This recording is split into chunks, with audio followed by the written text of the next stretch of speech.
Hi friends, welcome to Janz Creation. എല്ലാവർക്കും നമസ്കാരം. ഞാൻ ജാൻസി.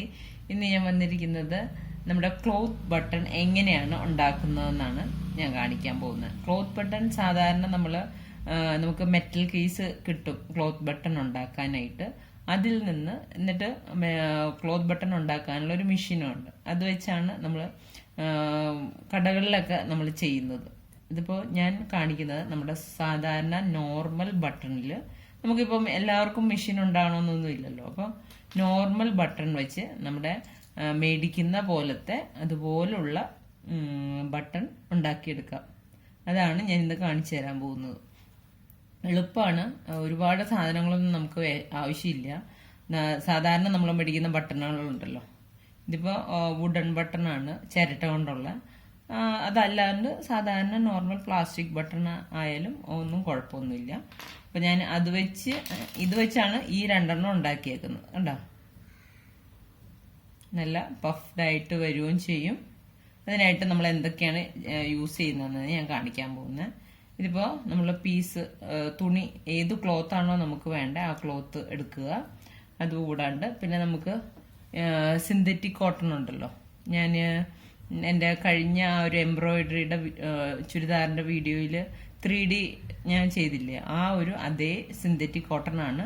ലിങ്ക് ഞാൻ ഡിസ്ക്രിപ്ഷൻ ബോക്സിൽ ഇടാം. ആർക്കെങ്കിലും മേടിക്കണമെങ്കിൽ ആമസോണിലുണ്ട്. അതല്ലാന്നുണ്ടെങ്കിൽ നമുക്ക് സാധാരണ കിട്ടുന്ന കോട്ടൺ ആണെങ്കിലും യൂസ് ചെയ്താൽ മതി, പഞ്ഞി. ഓക്കെ, അപ്പൊ ഞാൻ ഇതാണ് ഇപ്പൊ യൂസ് ചെയ്ത് കാണിക്കാൻ പോകുന്നത്. ഓക്കെ, പിന്നെ നമുക്ക് നൂല്, സൂചി, ഇത്രയാണ് വേണ്ടത്. ഇത് വെച്ച് ഞാൻ എങ്ങനെയാണ് ചെയ്യുന്നതെന്ന് കാണിച്ചു തരാം. ആദ്യമേ തന്നെ നമുക്ക് ഈ ഒരു തുണി എടുക്കാം. എന്നിട്ട് നമ്മുടെ ഈ ഒരു ബട്ടൺ ഉണ്ടല്ലോ, ബട്ടണിന് വരുന്ന സൈസ് നോക്കുക. നമ്മൾ ഇപ്പോൾ എടുത്തു വെച്ചിരിക്കുന്ന ബട്ടണിനേക്കാൾ ഒരു 1/2 ഇഞ്ച് അകലത്തിൽ ഒരു വര വരച്ചു കൊടുക്കുക. റൗണ്ടിൽ 1/2 ഇഞ്ച് മതി കേട്ടോ, കൂടുതൽ നമുക്ക് ആവശ്യമില്ല.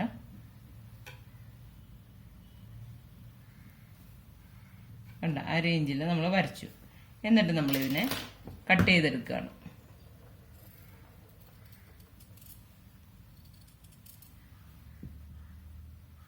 ആ ഒരു വരച്ച വരയെ കൂടി കട്ട് ചെയ്തെടുത്തു.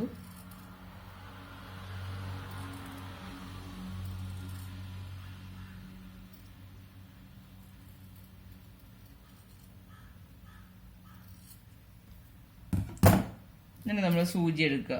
സാധാരണ നമ്മുടെ നൂലുണ്ടല്ലോ, അതിൽ സൂചിയിൽ നൂല് കോർത്തെടുക്കുക.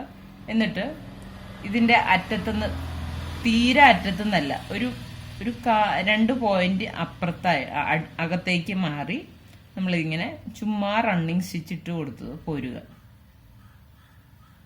ഒരുപാട് അകത്തി വേണ്ട, അടുപ്പിച്ച് സ്റ്റിച്ച് ചെയ്ത് പോരുക. എന്നാൽ തുണിയുടെ അറ്റത്തേക്ക് സ്റ്റിച്ചിങ് പോകാണ്ടിരിക്കുക.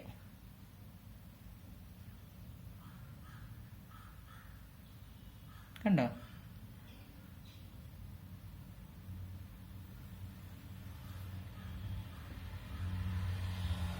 അങ്ങനെ സ്റ്റിച്ച് ചെയ്ത് ഇതിന്റെ റൗണ്ട് ചുറ്റിനും സ്റ്റിച്ച് ചെയ്ത് പോവുക.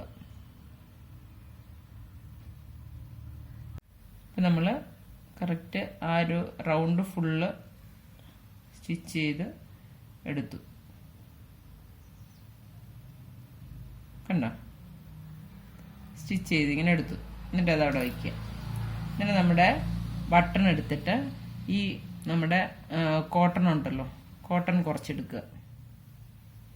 ഒരുപാട് അങ്ങോട്ട് വേണ്ട കേട്ടോ, ഒരുപാടായാലും ഇതിങ്ങനെ പ്രൊജക്റ്റ് ചെയ്ത് നിൽക്കും.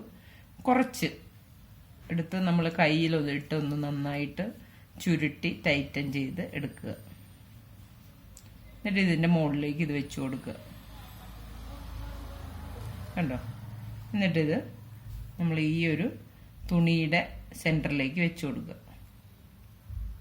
കറക്റ്റ് സെന്ററിൽ ഇരിക്കുന്ന പോലെ. എന്നിട്ട് നമ്മൾ ഈ സ്റ്റിച്ച് ചെയ്ത നൂല് പിടിച്ച് വലിക്കുക.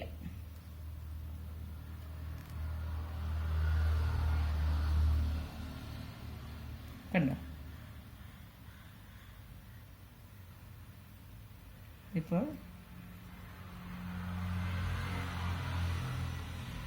വലിച്ചെടുത്തു.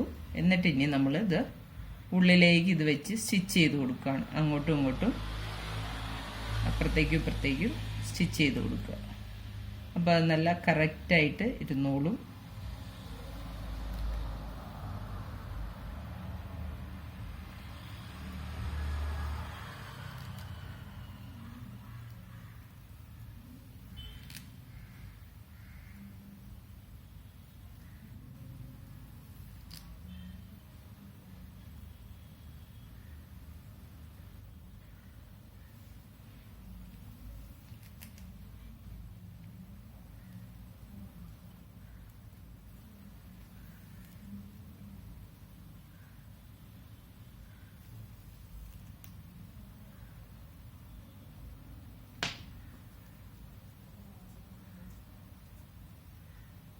കണ്ടോ, നമ്മുടെ ബട്ടൺ റെഡി ആയിട്ടുണ്ട്. ഇനി നമ്മളിതിവിടെ കെട്ടിട്ട് ഉള്ളിൽ നിന്ന് കെട്ടിയിട്ട് എടുക്കുക.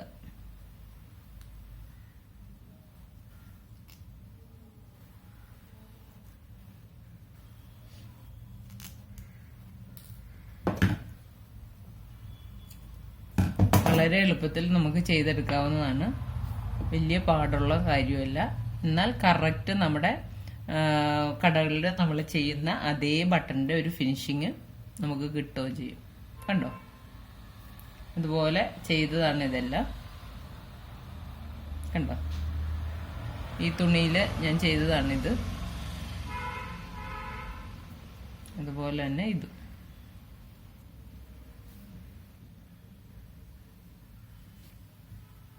ബാക്കി ഇതിൽ ഞാൻ ചെയ്ത് കാണിക്കാം.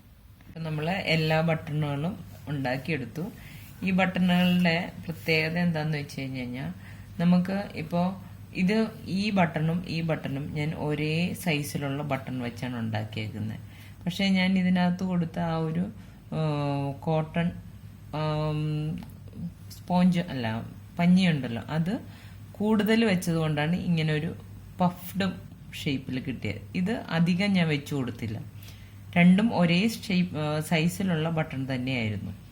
അപ്പോൾ നമുക്ക് നമ്മൾ ബട്ടൺ ചെയ്യുന്ന മെഷീനിൽ വെച്ച് ചെയ്യുമ്പോൾ ഇതുപോലുള്ള വേരിയേഷൻസിലൊന്നും നമുക്ക് ചെയ്യാൻ പറ്റില്ല. കറക്റ്റ് ഏത് സൈസിലുള്ള ബട്ടണാണോ ചെയ്യാനുള്ള നമുക്ക് ആ ഒരു മെഷുള്ളത് അതേ സൈസിലെ മറ്റ് മെഷീനിൽ നമുക്ക് ചെയ്യാൻ പറ്റുള്ളൂ. പക്ഷെ ഇതെന്ന് പറഞ്ഞു കഴിഞ്ഞു കഴിഞ്ഞാൽ നമുക്ക് ഏത് സൈസിലുള്ള ബട്ടൺ കിട്ടിയാലും ആ ഒരു സൈസിലുള്ള ക്ലോത്ത് ബട്ടൺ നമുക്ക് ഉണ്ടാക്കിയെടുക്കാം. അതാണ് ഇതിൻ്റെ ഒരു അഡ്വാൻറ്റേജ്. ഓക്കെ, അപ്പം നിങ്ങൾക്ക് ഇഷ്ടമായി എന്ന് ഞാൻ വിചാരിക്കുന്നു. ഇതിനിപ്പോൾ ആരുടെയും സഹായത്തിന് നമുക്ക് പോകേണ്ട ആവശ്യമില്ല. നമുക്ക് തന്നെ സ്വന്തമായിട്ട് വീട്ടിൽ ചെയ്യാം. നല്ല സ്ട്രോങ് ആണ്. ഇതുണ്ടോ, അങ്ങനെയൊന്നും പെട്ടെന്നൊന്നും ഇത് അഴിഞ്ഞു പോവുകയില്ല. നമ്മൾ സ്റ്റിച്ച് ചെയ്ത് നല്ല പെർഫെക്റ്റ് ആയിട്ട് വെച്ച് കഴിഞ്ഞ് കഴിഞ്ഞാൽ ഇത് നല്ല ഉറപ്പോടെ ഇരുന്നോളൂ. ഒരിക്കലും പോകുമൊന്നുമില്ല. അതോർത്ത് പേടിക്കുകയും വേണ്ട നമുക്ക്. അപ്പോൾ നിങ്ങൾക്ക് വീഡിയോ ഇഷ്ടമായെങ്കിൽ ഷെയർ ചെയ്യുക, ലൈക്ക് ചെയ്യുക, കമൻറ്റ്സ് ഇടുക. ചാനൽ ആദ്യമായിട്ട് കാണുന്നവരാണെങ്കിൽ സബ്സ്ക്രൈബ് ചെയ്യാൻ മറക്കരുത്. അപ്പോൾ പുതിയൊരു ടിപ്സുമായിട്ട് ഞാൻ വീണ്ടും വരാം. Thank you.